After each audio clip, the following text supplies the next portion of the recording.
Bring us in, babe. Welcome to Coco Caliente.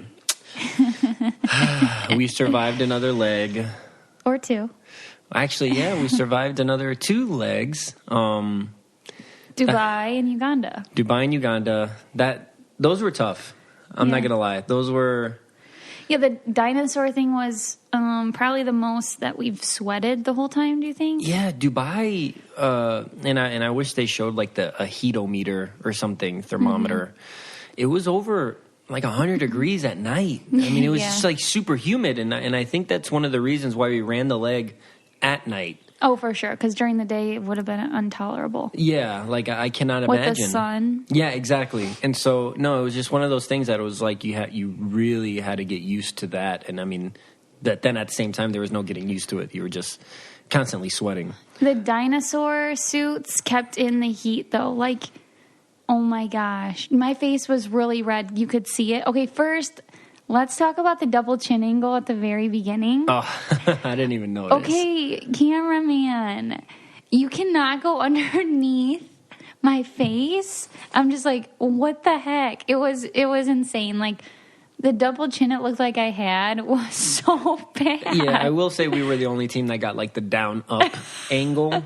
Everybody else had like just like straight face, you know. It cracked me up, honestly. I was laughing because it's like I look like, I weigh a lot more than what I do. You look fine. I mean, honestly, I didn't even notice. It's funny. I just had to bring it up because I feel like people were thinking it. So I don't think anybody was saying. I think people are going to rewatch now and great. try to look at it. Something that we didn't know when we got into Dubai is, so we ran and just grabbed a cab, right? We grabbed the first cab that was available.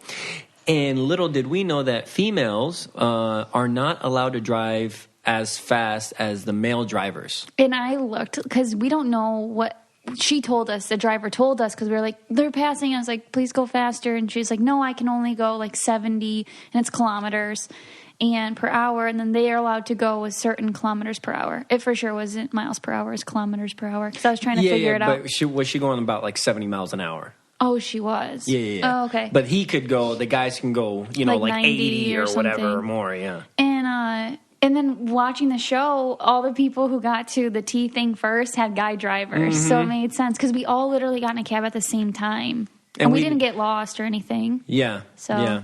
It's just kind of weird, like one of those things that you don't know and it kind of hurts you in the game. Yeah, so if we go to Dubai again ever, like we have to, and we're in a race, we have to make sure to get a male driver because otherwise we're going to be way behind. Yeah, and then back to the dinosaur costumes, not only were they, it's like a walking sauna, right? I had a hard time actually getting mine on. My batteries weren't working. That was a really pain in the butt. But then you can't hear in those things. Yeah, we fought in those things, kind of. Like, I wouldn't say fought. I was just, like, trying to get his attention, but he couldn't hear me because he was just hearing the whoosh, whoosh, yeah, that's literally all you hear inside the... And he can run so much faster than me, so he's always ahead of me, and I can't catch him because he can't hear me, and I can't catch him to, like, hit him and be like, slow down. So it was just, like, he just thinks I can run. Like, he's freaking running so fast. He thinks I can keep up. Next thing you know, he turns around. He's like, where's Nicole?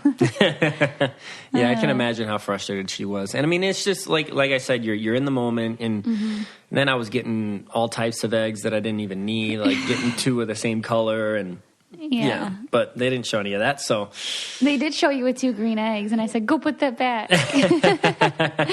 Oh, that's hilarious. And then, I mean, and the thing is, we weren't doing bad. Like, we would finish things and get on to the next thing, but just somehow we just kept driving. Yeah, the driving just kept getting us passed up. It was pretty crazy to me. I didn't understand it. Yeah, no, it was weird.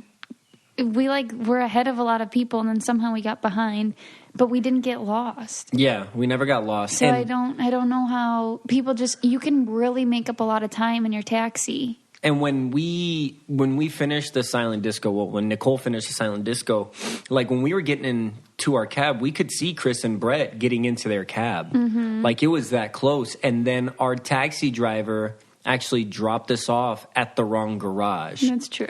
And then we ran in and out of like 2 or 3 different garages with Tyler and Corey, running next to us side by side. Until we finally found the right garage. But it's just like you give them the directions and you hope that they take you to the right place, right? Where it says on the paper. We knew we were getting at the garage. We just didn't know. And the thing is when you're running a race and another team's right next to you, so if you see them get dropped off, and even though if you think it's the wrong place, you're kind of like, just drop me off by them because you're competing. We were competing for 4th at that point. And we're just like, we really just we want to be in the right spot. They know what they're doing. This isn't their first time. And I think that's kind of what caused us to get dropped off at the wrong spot, too. No, actually, we got dropped off first, and Tyler and Corey were behind us. And they got dropped off in the wrong spot. They got actually dropped off at the wrong spot because of us. How you think, okay, let's go do what they're doing. Exactly. And that's so prime example. But also, we were in the elevator together, in... going in the elevator first will make you last because you're at the back. Yeah, that's what happened with Chris and Brett, too. They got into the elevator first, and then Team Fun got in after them, so they got out second. It's just funny. You, literally ride the elevator up with a team, and it's 2 steps, and one person gets... a whole place ahead of them. But it's the same. So then when I don't know if people know this, but when you depart to the next place, say they pick 12 hours or 16 hours, that's how much time you get to sleep, rest, and hang out. And then, so say how Tyler and Corey finished 2 seconds before us, we would leave 2 seconds behind them to the next location. Yeah. So if you're really close, the place don't really matter. It's not like 3rd place leaves an hour before 4th place. No, it's just literally that second. So 2 seconds behind. Yeah. Yep. Yeah, it's pretty crazy how that works. And the places do matter sometimes, but if it's that close, sometimes it doesn't. It just depends on how the leg goes. Yeah, I agree. You just don't want to be last at that point. If you're not in the first couple, you just don't want to be last because it's all the middle's the middle. And then being able to lead with the pack is nice, so everybody's kind of together. And then, so after Dubai, we go to Uganda, and we're going to get more into this with our guests today. Janelle and Brittany. Yeah, so that'll be fun. But in Uganda, the Pearl of Africa, when we left the airport, our taxi driver was driving like a madman. Oh, yeah. He grabbed my hand. It was instant connection. Victor was waiting for the booth thing. Which, the reason everybody ran to the booth. You had to. Is because we had to. Yeah, the rules, there's a lot of rules, but then there's a lot of things that, if you can say how I was, at the end of the pack, because Vic can run fast and I can't. I just found a cool guy, and he grabbed my arm and was let's go. And I was come on, Vic. So it was perfect. Yeah. I'm at the end. He's in the front. We're guarding both sides. There's these. There's the arm barrier thing where they have a booth and they have the little arm that comes up and down. Yeah. So we passed a car right before going through that arm barrier, and then that arm barrier wasn't even going up. The guy just kept driving, and the last second it went up, and we flew out of there. Yeah. It was pretty. He was intense. A really, really good taxi driver, and he knew what the amazing race was. Yes, and he knew where he was going. It was jackpot day. Yeah, he did good. But then down the line during the leg, we got in a car wreck. Yeah, and then he wanted us to kind of pay for the damage. We did not have enough money, and it wasn't our fault. Yeah, we were leaving the Owino market, and we were kind of stuck in traffic, so it was a lot of stop and go, and I don't know you guys saw, but it was just packed in there. And then actually another team, I can't remember what team was behind us, rear-ended us. Mm-hmm. And then we were kind of in a situation where it's I hope we don't have to stop and assess damage, do all this stuff that you would normally do, because that would really put us behind. Our driver's whatever, let's go. And he didn't. Yeah, and then when we got to the head-to-head area, he was trying to I was dude, I don't got any more money. I can't give you. We literally gave him everything we had. I had. But I don't think we paid way more than everybody else. Yeah. Even though he got a little bit of a dent. We still always overpaid. We didn't try to bargain or anything. We're just here, take it, let's go. So a lot of time people had extra money to eat in the airport, and Vic and I. We did not. Did not. And so if anybody ever does go on the Amazing Race down the line in the future, you're listening. bargain your taxi rides, like kind of know how much things cost, because we honestly got ripped off. Like a sometimes lot. Vic would just fan the money and be like, okay, take what you want, like take, and Well, no, I wouldn't go that far. No, I think you did like once when we were in a hurry. Nah, yeah, but I didn't put all our money out. Oh. Like I put the smaller bills it's out. Fine You know to do. what I mean? It's something. No, that's not fine to do. I would do that, so I'm just like, hey, let's, because you just want to go. I don't recommend anybody do that. But yeah, I took the smaller bills out and I just fanned them, and I had my bigger bills in my pocket still, because I mean, if you don't know, you don't know. And when you're trying to, I think that was in Laos. Yeah, that was in Laos when we, one of the times we got second. Okay, so this is a question I get a lot. So Victor's hair was long. I forget to address like the little things. Victor's hair was long because we filmed this a year ago. We were not engaged. We were just dating. Yeah. So, it was it was a year ago. Yeah. So that's why people kind of get confused. So we are going to have a guest. Just one. half of Mom's, no. Are they Mom Squad? I don't know. Brittany Godwin, and she was Brittany Haynes previously. Yeah, so Brittany and Janelle, we're going to have Brittany from that team. Big Brother season 12 and 14. Yeah, so hope you guys enjoy. We have Brittany, what is it, Godwin? Haynes now, right? No, it's Godwin now. Oh, it's Godwin now. Haynes is my stage name, so we'll just keep it Haynes. Okay. No, but thank you so much for being on the podcast. Welcome to Coco Caliente. Yes.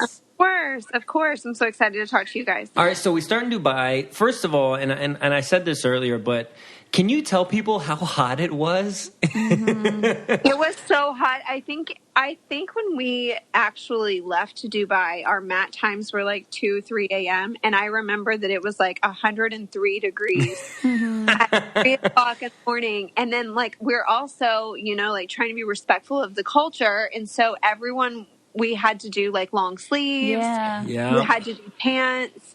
And so not only was it super hot, but we had to be like very covered up as well, like to be respectful. So it made it even more so. And then like down by the marina, it was just so muggy, like it was humid and muggy by the water. And it was so hot. Yeah, and it was so hot. It was so crazy because that's what, Nicole and I were talking about. Like even in those dinosaur costumes, it was like a walking sauna. That was really bad. It was like a sauna. It's so funny because like before we left for race, I'm a huge baby about being cold. And so like I bought this new Patagonia jacket and like I brought all this stuff to like keep me warm because I was like just so scared that I was going to be miserable if I was cold. And everywhere we went, it was so hot. I mean, I don't think that ever cold like one time except for like at the end of the Tokyo leg because it was raining and it was maybe like mid 50s. Yeah. And that was like the only time I was even remotely cold the entire Yeah. Yeah, I think it worked better as like a blanket on the airplane or a pillow. Oh yeah, totally. Like I was cold in the airports, but like as far as racing, it was always hot. Like Vietnam was so hot. Laos was so hot. Especially like cooking those ducks or whatever we had to do. It was so hot. Like, it was like a really hot season. Yeah. Yeah, and then there's really cold seasons, too, and they don't tell you what to pack, obviously. You have to pack for all weather occasions. So if you favor one weather, like, condition and you did not pack for the other. Because, I think I had a lot more warm. I was afraid of being cold, too. I bought how much were those freaking jackets? Yeah, you got a Patagonia jacket, too, Yes. And like I had watched Tyler and Corey's original season like right before we left, and they were cold. Like they were in Eastern Europe, and they were freezing. And so I think that I was like, oh gosh, like I have to be prepared. Right. I'm so miserable when I'm cold. So, but anyways, no, it was very, very, very hot in Dubai. I think probably the hottest place I've ever been. And what was going through y'all's minds when you were putting your eggs in what looked like a trash can? Oh my gosh, it was so embarrassing. It was so embarrassing. So we go and we like collect all these eggs, right? And so we're like, okay, we're good. Like we got our eggs, like we're ready. Let's find the nest. But run back up to the beginning, or like the entrance to the park, because we had seen everyone was like going to that area. Right. So we go to the entrance to the park, and like you have to realize that this is where like production has like this is where their like production camp is. Okay. So like Bertram is there, like everyone is there. And they had at the front of the park, they had they're tall, like dinosaur eggs that were cracked at the top. And so Janelle was like, that's the nest. And I'm like, no, that's an egg. Like, that's not the nest. I was like, no, I don't think that's it. And she's, yes, it is. Yes, it is. Get over here. So we throw those eggs into this like empty, like it's a trash can. It's basically like throw our eggs in, and we turn around like fully expecting to get our next clue. So we turn around and we're like looking right at production and we're like, check! Can we get a check? You guys, it was cricket. Not one word. Everyone is just staring at us. And we're like, is anyone going to say anything? Like, where's the person who's checking? Where are you? Hello?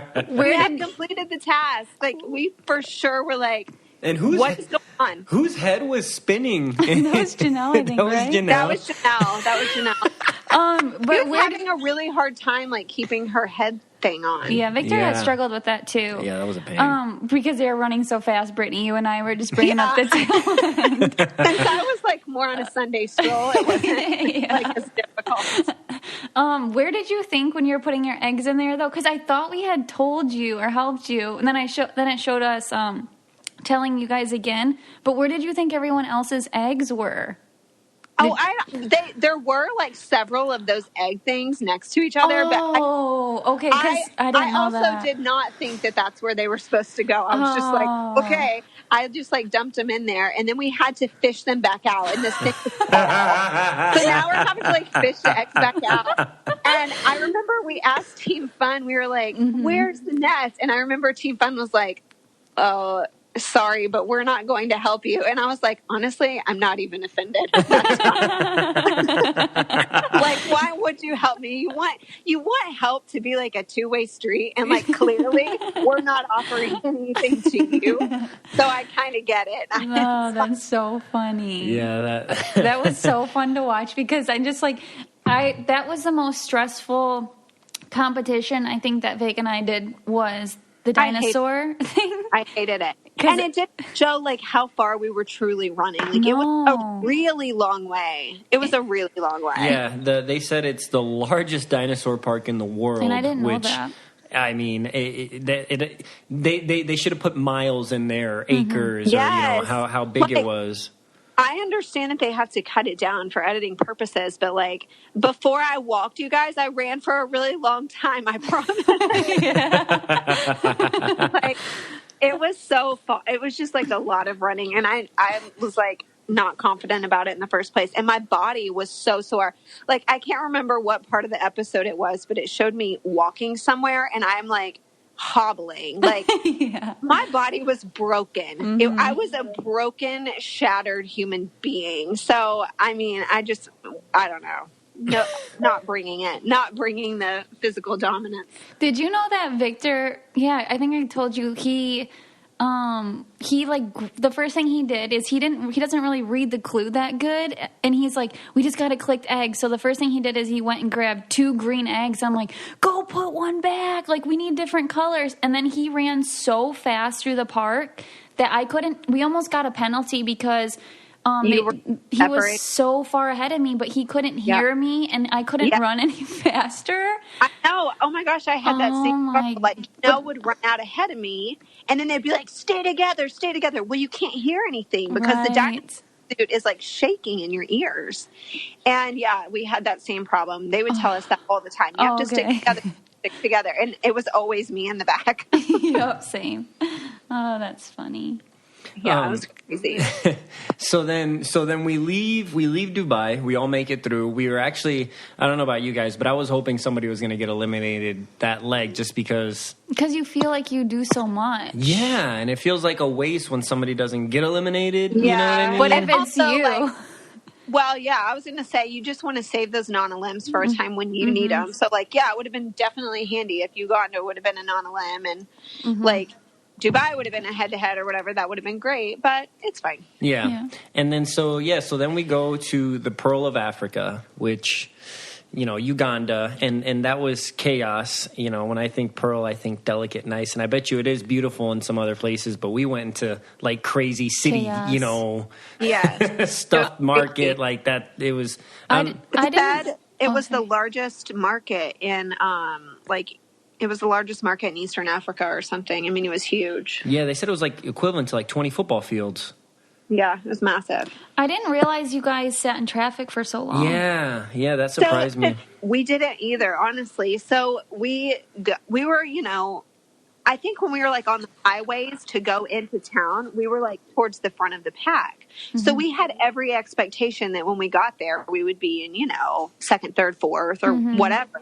We thought everyone was also in that same traffic. Like, we didn't realize that we were the only people in it. I think our cab just took a different route, and everyone got there before us, because when we were on the highway, you know how you can see teams and be like, oh, so-and-so's behind us, so-and-so's ahead of us. Yeah. We were towards the front.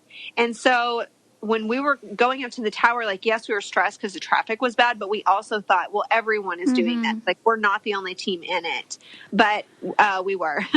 You guys looked like you were going straight into oncoming traffic. Yeah, there were no traffic rules. It was just people going every direction in the street, and it was just gridlock. I mean, it was complete gridlock.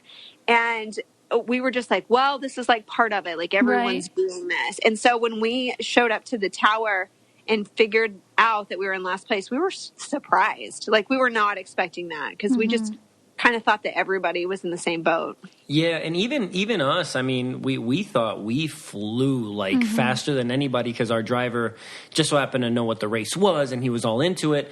And even when we got there, Chris and Brett were right there, and we're oh wow, what the heck type of route did they take? You know?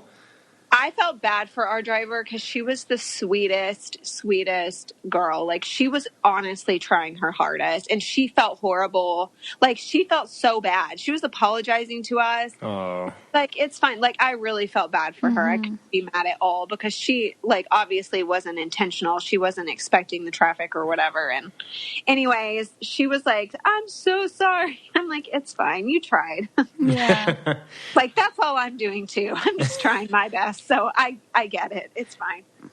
So, Victor, you've been smelling good lately. What's your secret?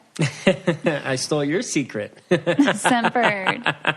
What I like about Scentbird, and I know you're going to explain what it is in a second, it's just those little, I like having a bunch of little travel size spray. Yeah, there's 120 in each bottle, but there's so little. 120 sprays. Yeah. And it's cool because it's a little travel size, and you get to try out different scents. Anyway, tell them what it is. So Scentbird is where you can pick 5 or 6 perfumes or colognes and get them delivered to your door. What they are is a really expensive brand. So it's really hard for me in the store to try to smell perfume when you're spraying 4 of them. Or 5 of them. And you're spraying them on a piece of paper. Here, they get delivered to your door in tiny, trial sizes, and you can wear them and see if you like them without buying the $120 bottle that it would cost you at, Macy's or something. Yeah, they have Gucci, Prada, Dolce & Gabbana. They have all those. They have so many different kinds. I fell in love with the Glossier, and I'm not even, a perfume person, so that's why I was I really want a scent, but I don't want to smell like overtaken. So I tried 5 different ones, and I fell in love with 3 of them, and I bought the bigger bottle, but I got to make sure I really liked them first, and now I get compliments all the time. Yeah, you didn't have to spend $400 or $500. Testing on being well, I'm never going to use this. I don't really like it. I thought I did. So if you guys are interested in trying, there's a really good deal for our listeners.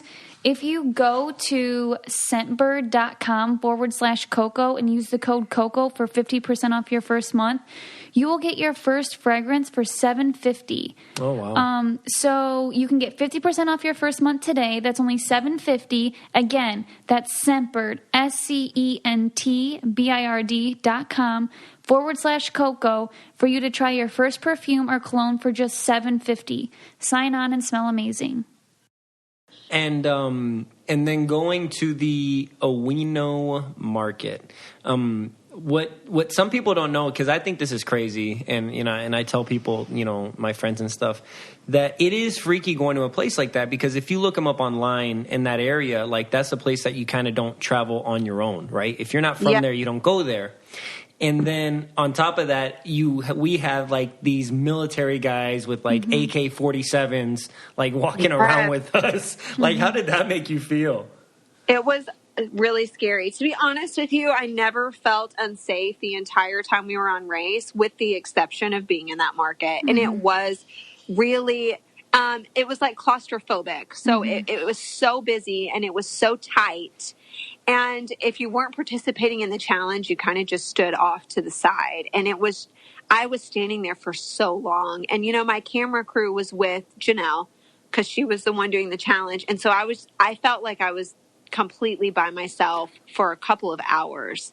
And it was just really scary. Like, I don't know, I get like paranoid anyways. I'm like a paranoid, anxiety ridden person in life. And the longer I sat there, the more like, I don't know, I felt like a squatting duck, like I couldn't do anything. It was just, I honestly started to get a little bit uncomfortable. That was the only time that I felt uncomfortable in the entire race. Yeah, and people, people listening, every time we go into a country, they give us these like safety briefings, and this was one of those places where it was like, be careful, stay with your camera. Oh my gosh, do you recall that they're like, when you enter your hotel room, check behind your curtain? I'm like, do you have any idea what you're doing to someone who has an anxiety problem? Yeah. Like, these safety briefings were nothing except for like me losing sleep for days. I would leave that briefing and be like, oh my God, I am going to die today. Today is the day. Like, everybody else is like taking it light. Like, all right, cool. Yeah, I'll check my curtains. I'm like, what? What are you remember how they gave us like evacuation orders? Like, they will routinely lose power, and you only count how many doors down your hotel room. Like, oh my God. Like, Brittany, good thing you and I were not partners. We would have drove each other nuts. And we would have been circling the drain from leg one, because we would have just like compounded each other's anxiety. Our personalities are too similar. We would have just been shaking each other like, we're going to die today. I'm so sorry. Freaking sleeping in the same bed, not even comfortable. Oh, for sure. Yeah, it would have been so funny, but bad, because yes, like at least Janelle is real chill, so she doesn't she gets anxiety about literally nothing. And so, if I'm freaking out, she's like, whatever, like it's fine. We can kind of like be that counterbalance. Yes, you would be just building each other up. It would be a recipe for. Yeah, it'd be good. It would be good TV though. Meltdown. Because it is crazy. Because like even when we went to, I think it was like when we were in Vietnam, they were having like some political stuff there, and they're like, a protest can happen at any time. Walk away, if you're by yourself. Those safety briefings really freaked me out, you guys. Like every time I would leave, like scared. Oh yeah, no, same. But I had Victor, so it helped a lot for some reason. Obviously, because he's like, I felt like protected. Yeah. But you and I, one of us would have stayed watch and like took sleeping. Like, yes. And so in that market, like when Janelle left and I was just there by myself, literally I didn't have like even my camera guy. Yeah, I didn't even think of that, because I had several other, teams there with me. Yeah, she was by herself. And I was by myself. Yeah, and the floor was so like I had to carry Victor's like 15-pound backpack on the front of my chest, because I couldn't set anything down, and I can't imagine being there by myself. Did you use the restroom when you were right there, or no? I did use the restroom. Me too. And a very interesting experience. Yeah. It's just like the holes in the ground, wasn't it? Yeah. Yeah. And like no TP. I was like, oh. This does not feel sanitary. Oh, okay. So Janelle did the Rolex challenge because you felt like you were behind, and did you think like she was a stronger competitor? Basically, yeah. So what happened was before the challenge, like the day before when we were planning like our big plans for the leg, I was like, okay, I'm going to do, no matter what the challenge is, I'm doing it. And she was like, okay, good plan. And I'm like, like I'm nervous even going into the leg because I know that I'm going to do the challenge. Mm-hmm. You know how it is. It's like, you're just already stressed.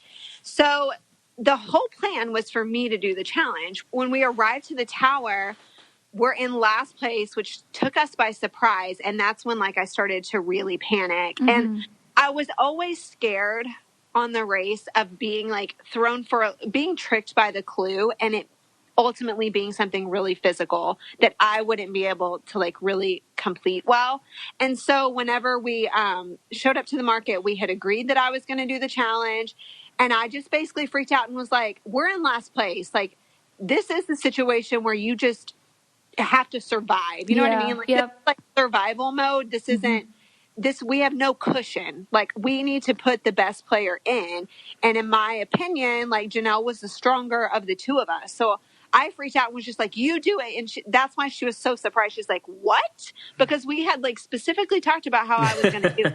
But I was just panicked. I was like, no, you need to do it. We're in last place. Like, we have no cushion here. Like, we need to send in whoever is the stronger of the two of us. And I considered Janelle to be like more of the A team. I was a little bit more of, the B string. So, anyways, so yeah, she was surprised. And then to be honest with you guys, it was so freaking brutal. So she runs off. I see her like run away to get her information. I don't even realize that she's lost. And it's like, I thought that she was shopping for ingredients. Oh, so you knew what was supposed to happen, kind of, just from clues from around you? I could see you guys cooking. So I was like, this is like a cooking challenge. Did she just run right past us and not notice? She just ran right past. And you know how you open the clue and you get the additional info out and it tells you like whatever? And she didn't do that. So literally all she read was the Rolex and just like took off. Well, I thought she was gone shopping for ingredients. And I thought that she was just having a really hard time finding whatever it was she needed. Mm-hmm. And so, I mean, like everybody starts to leave and I'm standing there by myself. And I remember that one of the story producers came up and was like, how do you feel about what's happening right now? And I was like, well, Janelle's looking for her ingredients. Like, I think she's having a hard time. And they just looked at me and they were like, no, Brittany, no. But she's not looking for ingredients. And they were like, no. And I was like, oh, is she looking for a watch? And they were like, yeah. No. So like, cause I didn't even realize it. Like, I thought that she was just like trying to get her groceries or whatever. So anyways, they had to like basically alert me to the fact I didn't even, because she was gone, I couldn't see what she was doing. True. And so she came back to me at one point and was like looking for information, and she also needed money. And they had told me before she got there, like, you cannot help her. It's against the rules. You absolutely cannot help her. So I felt like I couldn't say anything. Helpless. So I felt so helpless. She came up to me and was like, oh my gosh, I don't know where anybody is. Da, da, da. And I felt like I couldn't even speak a word because they had just warned me, like, you cannot say anything. You cannot say anything. Do you know that you used to be able to help? Because I remember when Christine Collins' flashback went when he was like looking for this, like the ox, when he said the ox was broken, his famous statement. Christy was like helping him on the sideline, and I'm like, oh my gosh, that would be so beneficial if you could just be like, it's right there, Janelle. That could have been a whole new, like a whole new game. And like, it was so brutal. And so they had like just told me that, so I did not feel like I could say anything because they had just came and told me that. So I just felt so helpless, and I felt so bad because I mean, Janelle was absolutely trying her hardest. Like, she was going to find a Rolex watch. I think she actually found 2 Rolex watches in Uganda in this market. Like, she was doing honestly what she thought was like the best. You know what I mean? Yeah. Our camera crew was so freaking beat, you guys. I can't imagine. the camera guy like had tracked it on his phone, and she ran, I think, 6 miles in that market. Oh my And gosh. she was running strong. She wasn't even like, she looked like she was go. And they're bursts. You know what I mean? Go. It's like a sprint. Yes. Yes.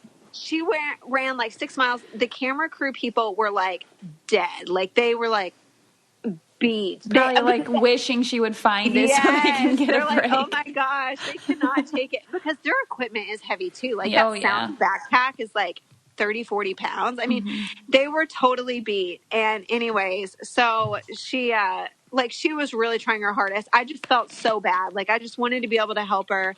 They basically like threatened me, like you cannot say anything to her. So I didn't.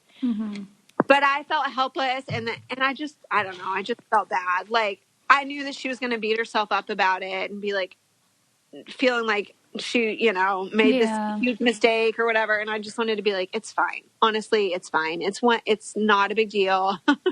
Like, I felt like it was my fault because I agreed to do the challenge and then totally threw it in her lap. Yeah. So, I was like, it's totally fine. And then you saw that there was a head-to-head, so there's always hope with the head-to-head. What did you guys end up doing? The stacking the wood or the fish? Oh, we did the fish. We did the fish, which was like really, nasty. Yes. I think that what doesn't translate on screen at all is how bad it smells. Yes. You guys how it smells. That's why we avoided that, because when we were in Laos and we did the fish, our clothes stunk still the whole race. It smelled so bad. I can't even tell you. It was so stinky. It's like the dead fish. I mean, there's dead fish everywhere. So it just has like a very putrid smell. But it was fine. Like at that point, we felt like, okay, we're losing this, but we're going to finish as best we can. And so like we were honestly hurrying and like doing our best on the fish. And then we just, whenever we saw it was a head-to-head, it was like, oh my gosh. It's almost like a wave of nausea, like, oh, now, because it puts all the pressure, like you've almost resigned yourself, like we're just going to finish strong and do the best we can. Then it's like, oh wait, crap. Like I have to actually do something. Yeah, you have to turn on. Yeah. Yeah. It was like a little bit scary. Were the Riley sisters still at the fish when you guys were doing the fish? No, we were all by Yeah, we were hours behind, literally hours. Like I think we were 1 to 2 hours behind the next to last team. Wow. Yeah, it looked a lot closer, but because I think you guys and the Riley sisters are the only ones who did the fish, right? Are they the only ones? I think we're the only ones who did the fish. Yeah. And it wasn't like hard. It was like a little bit time consuming, but we got it fairly quickly. Yeah, the wood might have been hard for you. I mean, Janelle was exhausted, and then the wood was very physical. Yes, we did not want to do that wood stacking. We probably wouldn't have even been able to move the bicycle. It was so wet down there. Like there was so much mud, and you were just sinking. And yeah, I'm surprised I was even able to ride the bicycle, which I did a few times. And she was so tired. It was like, nah, we're gonna go do the fish. We can do the gross stuff. And then you guys get to the head-to-head, and like you said, all these feelings rush in because you think it's done for you guys. Like you thought it was over, and now you have to, get back in game mode.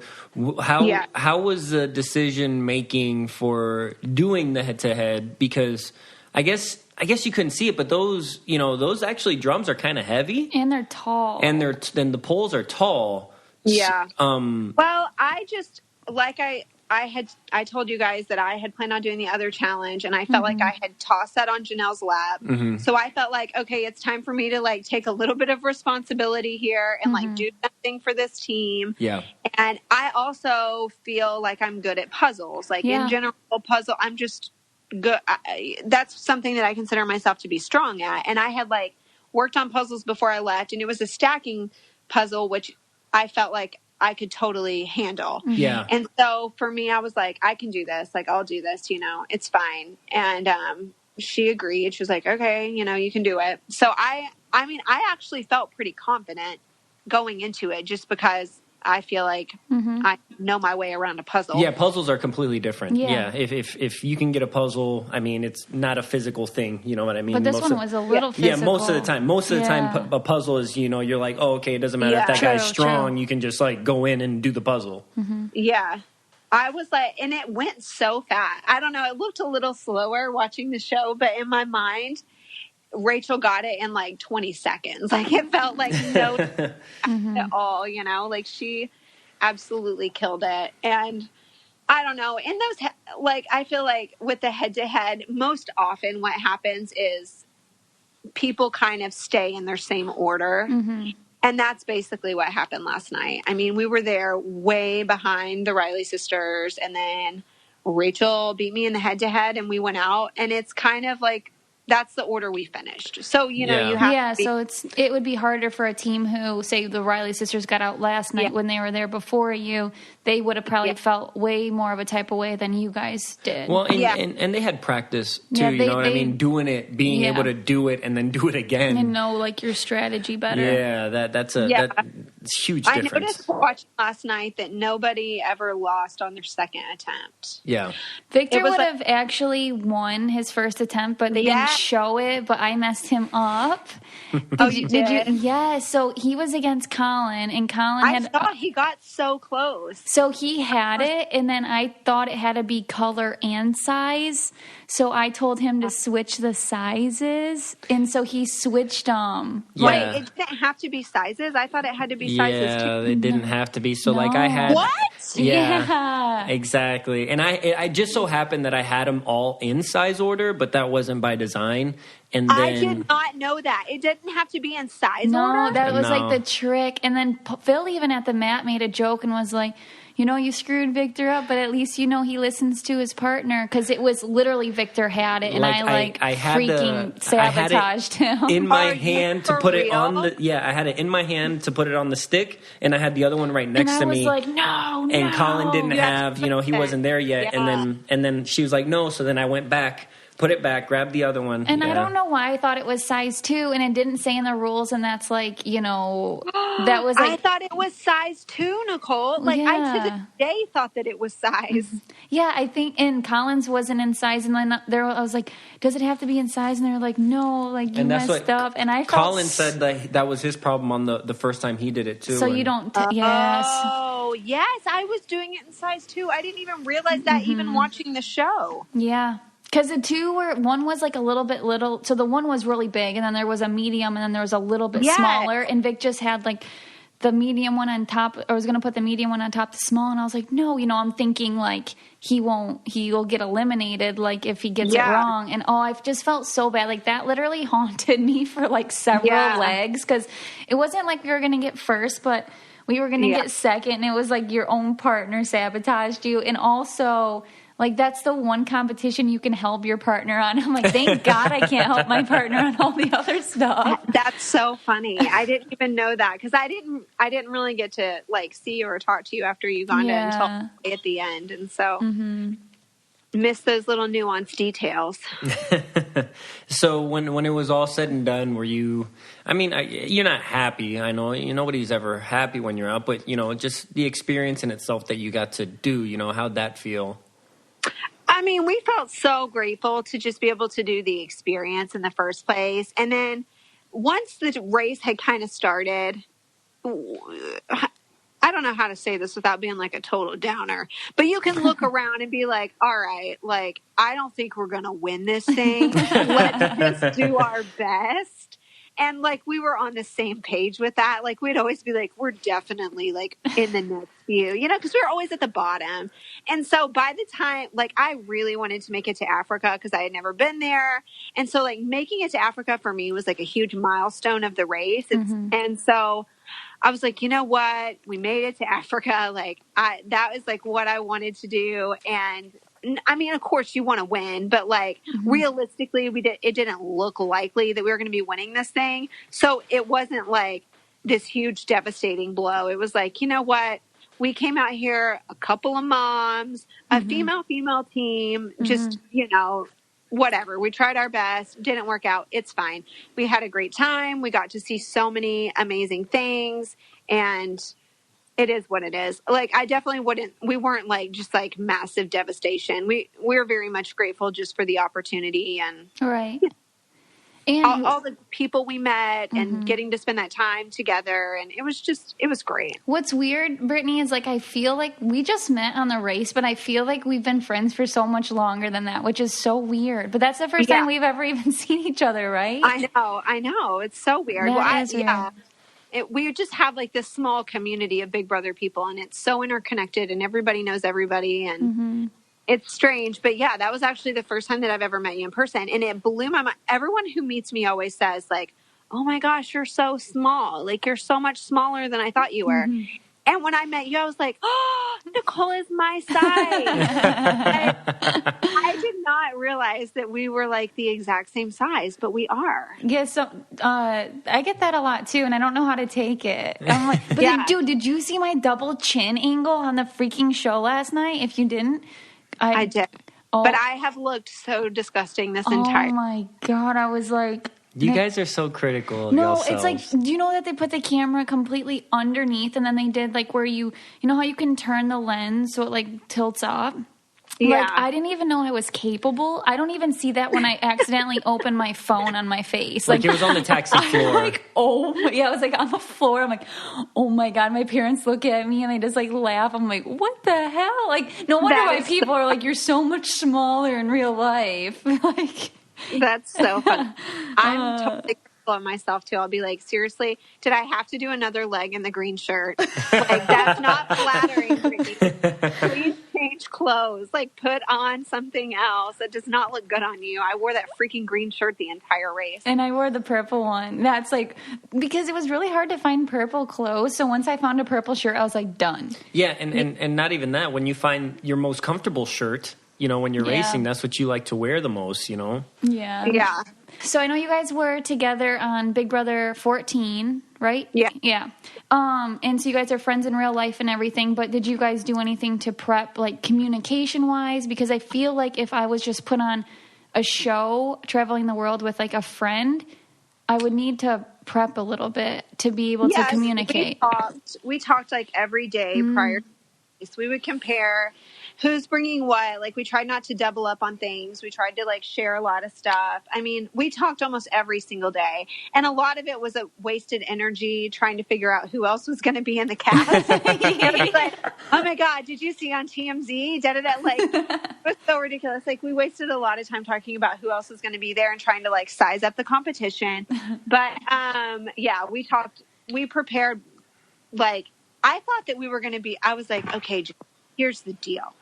We're not going to be the most physical team on the race, but we're going to be the most prepared. We got our gadgets. We got our like mega watch. We got our headlamp. We brought like all this stuff because I did like tons and tons of research into like various alums of the show who have blogged about like what they packed and all this stuff. So I like read into their packing list and what we need, and I was like, we're going to be so prepared. We're going to be so prepared. And lo and behold, we show up, and guess who was like twice as prepared as us? Eliza. Eliza. Like, did you guys notice that their shoes didn't even tie? Yes. Yeah. They bought like magnetic closures. So I was like, that was smart. Right? I was like, I literally never even once thought about my shoelaces. Like, anyways, so I thought that we were going to be so prepared, but they actually were more prepared than we were. Vic and I didn't even bring a headlamp or a light. We didn't. We were like idiots. We packed like a real alarm clock. That was the best investment that I made. Yeah, but it was bulky. I don't care. I didn't want to. I had my watch and I put my alarm there too. But being able to just rely on my own clock that I brought. That's true. I used my watch, and like I used my watch everywhere we went. It was like small and simple, but it was like a little alarm watch. And then whenever I got home, I could not figure out a way to turn the alarm totally off. Mine went off this morning. Ours it's still going off every day. Yes. I have like stuffed it like under some scarves in my closet. Like, please stop. I don't know how to get it to turn off. I can reset the alarm to different times, but I can't completely turn it off. Yeah, every morning, 8 a.m., in our house, we hear it. It's 7:45. I don't know even what a weird time because I feel like we never hardly got to sleep until 7:45 a.m. But it was like, didn't it seem like our mat times were always like 2 a.m. 2 a.m. Always. It was so funny. Yeah, like you could sleep a day and a half, and then you're leaving super early in the morning. Like, yeah. What was your favorite like food? Was yours mine? Ours was. Remember the buffet in Tokyo? Oh my gosh, that's what I was going to say. The breakfast buffet in Tokyo was incredible. That was next level. Since we all agree on that, I will say that my favorite view while dining was in Laos. Do you guys remember how incredible that was? Yes. Like we sat right out on the river and you could order fish that had come from the river. And it was so gorgeous. Like, oh, it was just beautiful. Like, I don't know. I wasn't expecting it to be that pretty. That was my favorite place that we ever got to like sit and eat as far as like taking in the view. Yeah, because, and you don't even expect that, you know, from there. And next thing, you know, you go into their back patio area and you're like, oh my gosh, like. It was gorgeous. Yeah. It was so gorgeous. I loved Laos. I loved it so much. It was probably, I think, my favorite place that we went. Yeah. Okay. Do you care if we ask you questions that we have from our listeners? Oh, yeah. Let's do it. What did the moms do during the downtime to get through missing home and their families? So I missed my kids probably too much. It was like a little bit to my detriment. And so it was very wonderful to have Janelle as a partner because she would just distract me with lots of interesting stories from her days, her yesteryear, like her times in Miami, like all these interesting stories just to kind of take my mind off. Now, a lot of us did have pictures, like Alyssa brought a lot of pictures of her kids. Rachel brought pictures.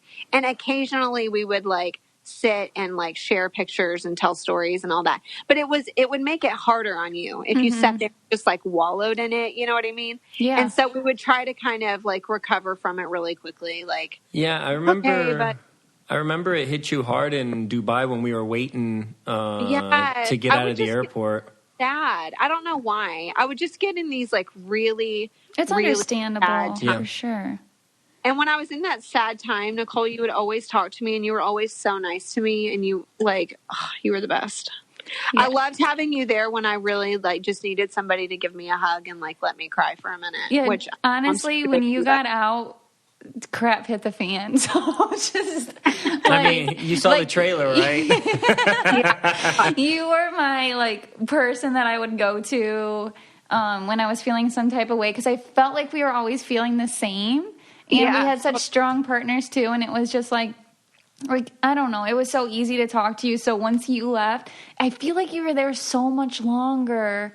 Like, you know, were in her memories. Yeah, like it was so weird. I was like, I feel like she was with me like the whole time. But, yeah, you definitely helped me a lot. And we would only see each other like at the airport. Yeah, it was like airport time. But always, like, you would always talk to me and I would talk to you about my kids and like, if I was sad or depressed or whatever, like you always would just listen. You were just so sweet to me.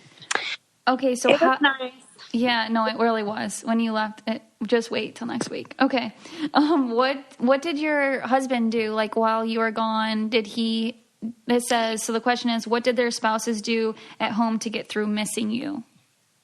So I did, like, all these cute things for my kids before I left. Like, I made a little paper chain where every day they would cut a piece of paper off. Aww.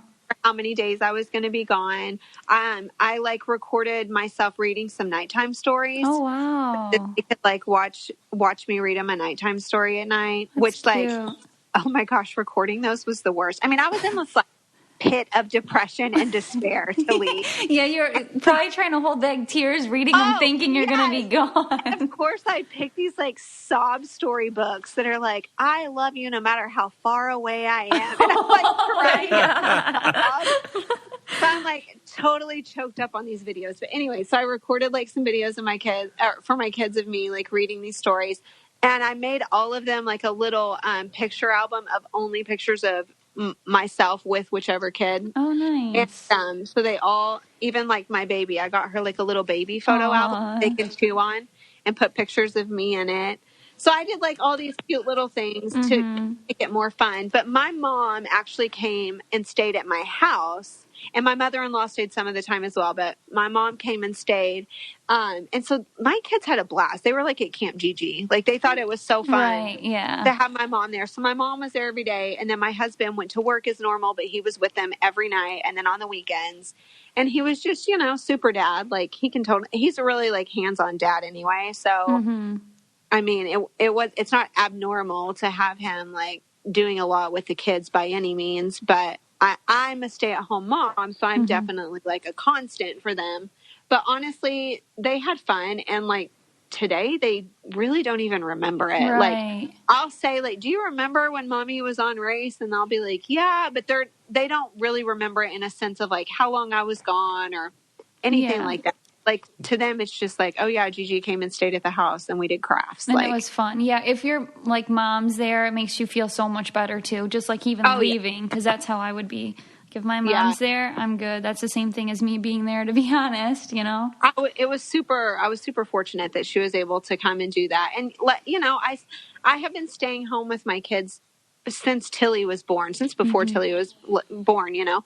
And so it was hard for me. It was, I think, much harder for me than it was on my kids. Like on my kids, it was nothing. Right. They're hanging out with their dad and their grandparents. But for me, it was like, I don't know. All I've done for the last 7 years is like be a mom. So it's, you know, for me, it was this huge, like, it was a huge deal. I was really hesitant to do it at all because I knew that I was going to have to be gone.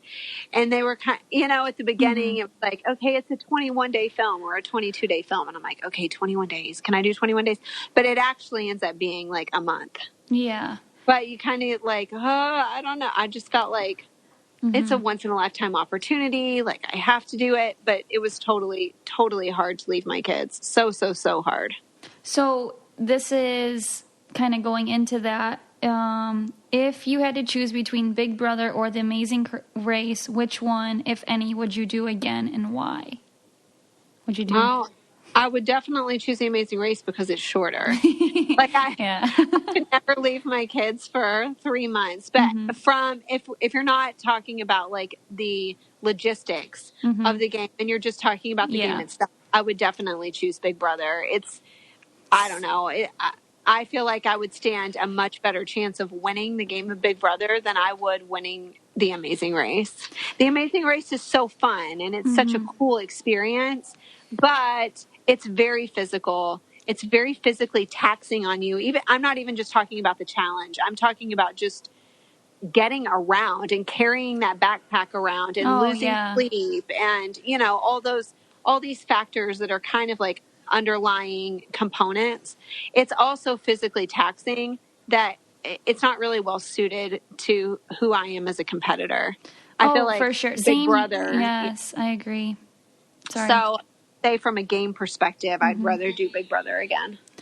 Yeah, I feel the exact same way because on the race, even watching myself, I'm like, God, that's not me. Because you can just see I'm stressed about what's next. Like, there's no like, okay, calm's over, I'm safe for the week. There's no feeling like that ever. You're never freaking safe. Yeah, you're never safe. And when you have like an anxiety problem like I do, I mean, it's like, it just throws you for a freaking loop. Like, you never just get to like feel relaxed. No, ever. You don't. Like, even if you're in the airport waiting, you're stressing about what's going to come next. You know what I mean? Like, it's this constant, very constant stress. I feel like on Big Brother, once it's Monday and you have the power veto ceremony and you're not on the block, you're like, all right, I'm chilling until Thursday. Like, that's exactly it. And like us being more anxious than others, I bet like Victor and Janelle, they handle the race a little bit better as far as the stress level because they're just like, it's fine. Like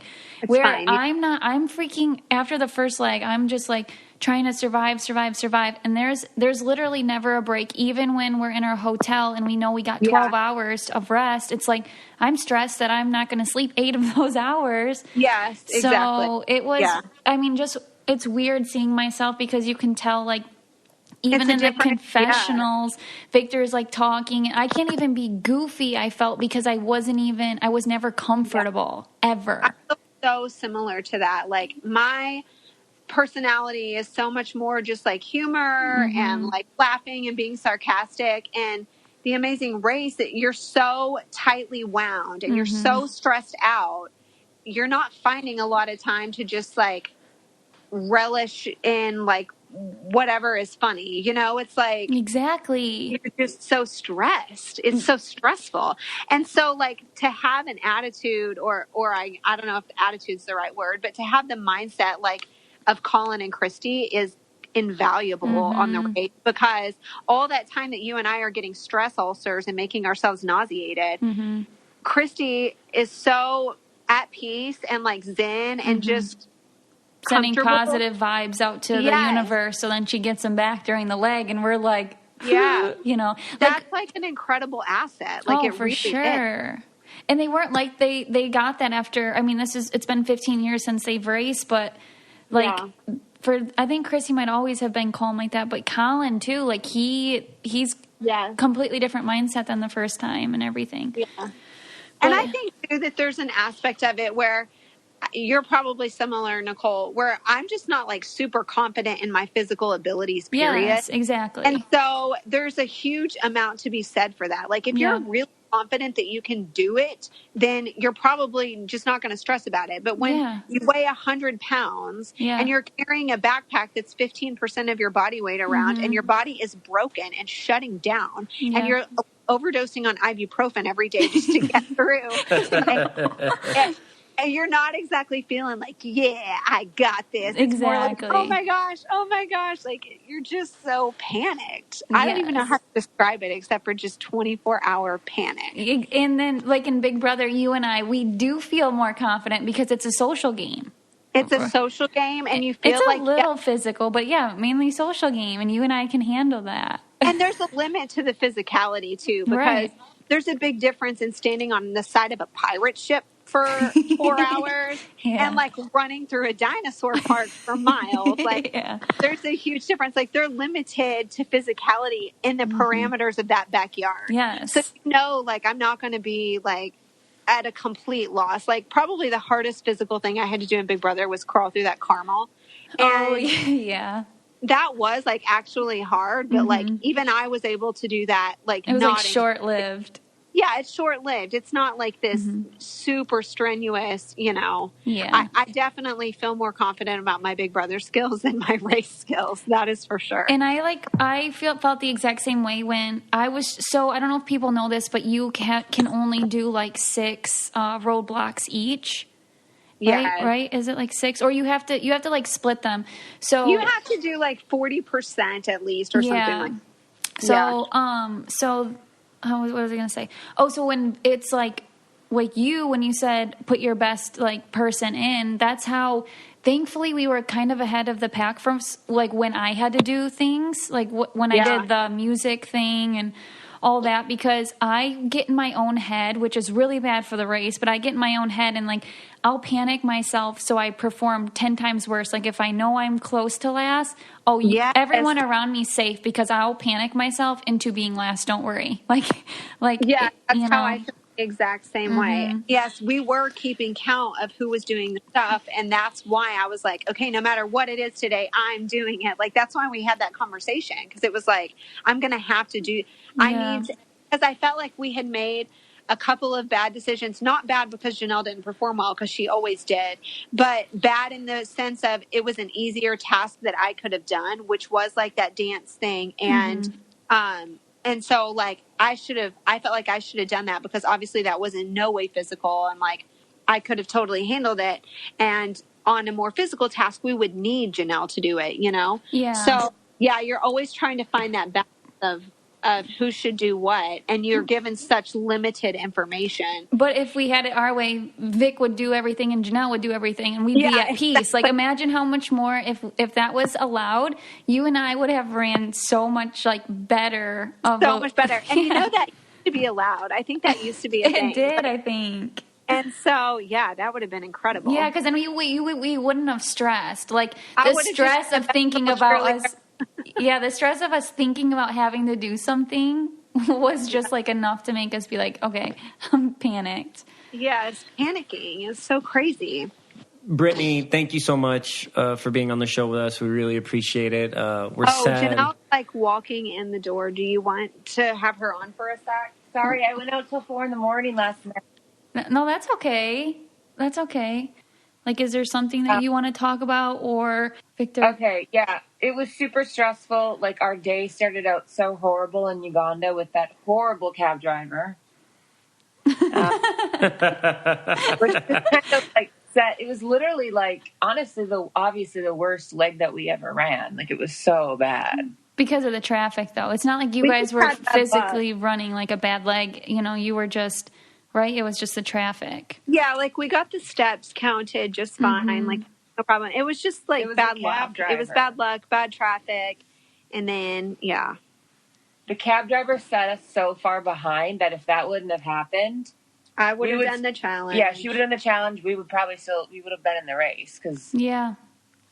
I was so shocked when Brittany said, "You do it." I was just like, "What?" I know. We had like what? We had these conversations about how Brittany was going to do it, and I was like, "You do it." I was just so panicked. I was like, "Whoa, okay." And so I just wasn't mentally prepared because she was like, "I'm going to do it. I'm going to do it," because I haven't like done one in a while. Oh yeah, no, for sure. You got to mentally prepare. Like, if I knew that it was my turn to do something, I was thinking about it the whole entire time. Like, what's it going to be? And like, and also for you, Janelle, like you didn't have a lot of people around you. And when you're by yourself at the market, like it's already over, like so commotion-y that you'd get distracted. You wouldn't see like, you know, the cooking stations. Victor thought when we picked Victor, he thought it was a Rolex watch as well. And but we were there with 2-3 other teams, and they figured it out together. Exactly. So it's basically like, and it was also just panic because we knew we were in last place, so she didn't feel like I have time to sit here and figure something out. Right. It was just go. It was like complete panic. So I was like, we are in last. We were in last. Suck. Like we knew that this was like do or die, and so she just took off. You know, if the competition was running through the market fastest and the longest, you would have won, Janelle, because your energy was insane. Yeah, definitely. So, I mean, she was just gone. You guys don't even understand. Like, I was in running. I'm standing in one place, like, she's shopping for groceries. Mm-hmm. She was gone. I never saw her again. Like, it wasn't like she stayed around, you know? She went way off into, like, other parts of the market. So the area we were in was called, like, the restaurant area, which is, like, where all the food was. She wasn't in the area. Like, she went to, like, men's clothing or whatever. I went to vendors. I actually found watch shops. Oh my gosh, that's insane. How much were the watches? Do you remember? They were complete garbage. They didn't even have an imitation like Gucci. It was just like no Rolexes, you know. Oh my gosh. And no, it was kind of crazy because like Nicole said, I did think it was building a watch, and I was like, oh, I could build a watch. I love watches. Yeah, that's what I thought. I'm like, I'm building a watch. Yeah, and that's what he told the cameraman. Vic's like, oh yeah, I love watches, so I'll do it. And then I was like, oh, it's cooking. Yeah, and then it's like, oh, roll eggs. Yep. Roll eggs. Oh, that makes more sense. That makes a lot more sense. I mean, Brittany should have stuck to the plan, and Brittany did not stick to the plan. Brittany panicked and said, you do it, Janelle, save us. I would have done the same thing, though. Like, save us. Like, I'm not strong enough. Out. So, Janelle... Janelle, out of all the places that we went, what was the place that you liked the most? I guess, you know, out of all the countries that we went. Tokyo by far. Yeah, because of the breakfast buffet, or because of why? No, I love big cities. Like I love Tokyo. I've always wanted to go there. I recently found out I'm Asian. Oh, really? Did you do one of those DNA ancestry things? Yeah, I did a 23andMe test, and I am mostly Norwegian and Polish, but like my grandmother's half Asian. Oh. So for the longest time, I thought I was like Native American. Oh my gosh, that's cool. Vic and we have those. We got to get those done. We got them December for Christmas, and they've just been sitting in a drawer. Cool. Mm-hmm. They're so fun. I've done one too. Oh, you did? Yeah, which I do. I am partially Native American, but I already knew that. I'm like legit, like I'm a tribe member. Oh. I have like tribal tags on my car, and like I belong to the Cherokee Nation, so I already knew it. But yes, the 23andMe was really cool. Oh, that's cool. That is really neat.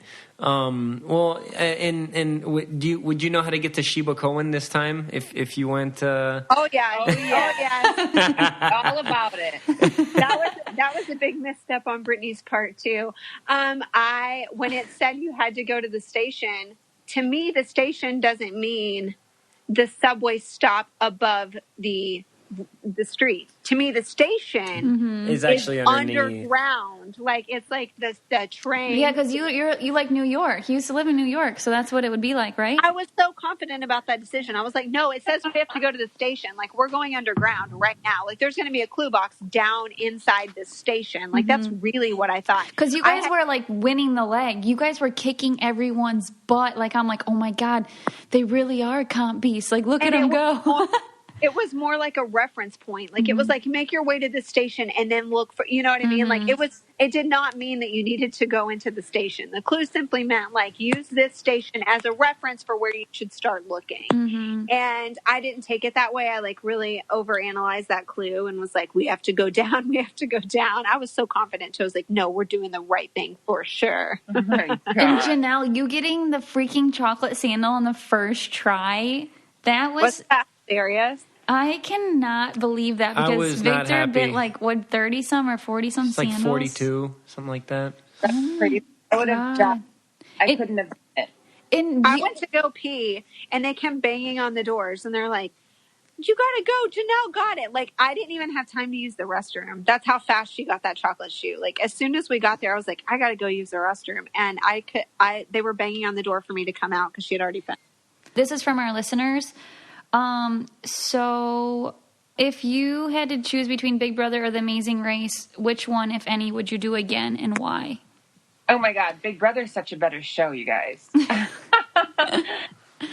and Britt talked so much shit. So I'm just more Big Brother. I like the good lighting. You know, you can do your hair, you can do your makeup, you can lounge around. I said the same thing. It's more comfortable. You know what, though? You are actually good at race too. I'm not good at the race. So I have to say Big Brother because it's just more my wheelhouse. But you are actually good at both shows. You just like the comfort of Big Brother. I like the comfort. Like and it's just, oh God, I looked so crappy on that show. No, The Amazing Race. I was telling Brittany like about my double chin views and everything. I think you guys look like really shit. Good. No, everyone looks like shit because we're like running around in Asia. Like it's 100 degrees, 90% humidity. And not just that, but Janelle and I were traveling so minimalistically. We had nothing because with us. Like I was so weak. Like our goal was to make our backpacks weigh like what? Like 11 to 10 pounds. So we were like carrying hardly anything with us, and the beauty products are among the top things that have to go. You know what I mean? Oh yeah, for sure. You can't have that weight, and so I think I brought mascara because I didn't get the lashes. Which, looking back, you guys look good with your lashes. I should have done that. I had mascara, blush, and foundation, and that was it. I had minimal as well. I had 2 little eyeshadow pots. They were both neutrals. One was like nude and one was like a little bit more brown, and that's the only eyeshadow we had, and we would share those same 2 little colors of eyeshadow. Like, you know, you kept everything really, really minimal. And we got those lashes only so that we wouldn't have to carry mascara. No, and they looked good like when you woke up on the plane and stuff. Like it was they always looked good. Extensions, and then we won't have to carry mascara at all. For sure. So it was really like coming down to just trying to cut weight. It was like, okay, what can we cut? Well, if we get the lashes, we don't have to carry mascara. And the mascara was running down my face in Laos because I got wet from the elephant. So I'm like, oh my gosh. That's like an ugly look for me. But anyways. Those lashes were a good investment. They were. For that purpose. We didn't like wearing them, but it was this is nice. They were kind of uncomfortable, but it kept us from having to like carry even more stuff around. But no, thank you guys so much for being on the show. Thank you, Brittany. Thank you, Janelle. And yeah, I guess we'll see you guys soon. Okay, I'm excited to see you guys. We're excited to see you too. Bye. So I hope you enjoyed our conversation with Brittany and the little bit that we had with Janelle. And now I want to test Nicole. All right, I got the Spanish word of the day for you. Are you ready? I'm ready. All right, so the Spanish word of the day is reloj. Can you say it better? Reloj. Say it like how I'd say it, though. You always got to do that. Hey, I don't know if you're saying Raylo, Halo. Okay, reloj. Raylo. Yeah, reloj. Rolex. Watch. Watch. Oh, dang, I'm good. Because it sounds the same. Is that why? Yeah, like... It's RELOJ. Yeah, exactly. Sounds like Rolex watch. I try to make it easier for you today. No, honestly, that was really good of me, right? No, it was... I picked this one hoping that you would get it. You know what I mean? Yeah. I was like, it's because it's nice when you get it, you know? It is. It's a change of pace. So, reloj is how you say it. Reloj. The J in Spanish is an H. Okay. So, reloj. Raylo. You know. Anyway. So I hope you guys enjoyed this segment. And also, if you guys ever want to travel to the Pearl of Africa, you know, you guys can always go to Travelocity. Or Dubai. Dubai is super popular, and I heard about their awesome food. Yes. Actually, we had some amazing food in Dubai. We stayed in this awesome, like, palace hotel. I mean, I thought I was royalty, honestly. We even had robes that were, like, perfect height for each other. Like, I had a nice long robe. She had a shorter robe for her. I mean, it was one of the nicest places that we stayed by far. It was in Dubai. But if you want to stay anywhere that we go on the Amazing Race, you can go to www.travelocity.com/amazing destinations. Yep. And they'll literally have like all the best places to stay at the lowest prices. They price match guarantee everything. So it's like basically doing what we did for the race, and you know they give them like the best prices. Except you can relax. Except you can relax. You don't got to race. You don't have to race. And then you can use our code, which is Coco, C-O-C-O, to get 10% off on your bookings. That's awesome. All right, guys. So we're going to do our reviews now at the end of the episode because we just thought it made more sense to tie it in to where you can rate, review, and subscribe. And as we always do, Nicole's going to take us away with the lovely reviews that you guys leave for us. Thank you so much. This one's from Devin W. #relatable. 5 stars. This podcast is real. I listen to a lot of podcasts of reality show people. This is the most relatable, down-to-earth, and fun podcast. You tackle real issues as well as bring on other fun guests. It's such a mix that works so well. And now they are even doing amazing race recaps. It's even more fun hearing the behind the scenes of the episodes. Love these two. Awesome. Thank you so much. We enjoy doing these recaps for you guys. So this one's called What Took Me So Long by D. Martz 16. I have been enjoying this podcast so much. Normally, I find myself losing interest and casually checking in and out while having a podcast play in the background. But not this one. I feel so involved and intrigued in their conversations. They are killing it. I can't believe it took me this long to find out about Coco Caliente. That one sounds familiar, too. It does? I don't know if, yeah, but I think, we pick ones that people say what we like. They say, good things, obviously. And so... If that was repeated, I'm sorry. Yeah, same here. If he thinks mine was repeated and I think his could be repeated. But we're like, no, I didn't read that before. Because there's a lot to choose from. And we're constantly reading reviews, even if we don't read them on the show. Exactly. So I'm like, did I read this on the show or just... In my head. Exactly. But anyway, you guys, where you can leave a review, because people ask us this all the time, is on Apple Podcasts. Apple Podcasts is the way to go. Which I wouldn't know what that means. So it's the little purple app on your phone titled Podcast if you have an iPhone, and you just go on there and you can search Coco Caliente, and then you just click on us. Yeah, or you can do it online too. You can log into your Apple account online and do that as well. So obviously you can listen to the podcast where you're listening right now, or you can listen on Apple Podcasts, Google Play, Stitcher, Spotify. Like I said, don't forget to rate, review, and subscribe. It's much appreciated, and we really love the support. You can also listen and buy merchandise at www.cococalientepodcast.com. Which we've been selling stuff quite a bit lately, so people must just go check it out. It's cool. Yeah, I'll be like, we got some orders today. And it's really a one-stop shop. You can just go in there and listen to podcasts there. It makes it so easier. You can just like bookmark it on your phone and just go straight there. But thank you guys so much, and we hope you guys enjoyed. Thank you.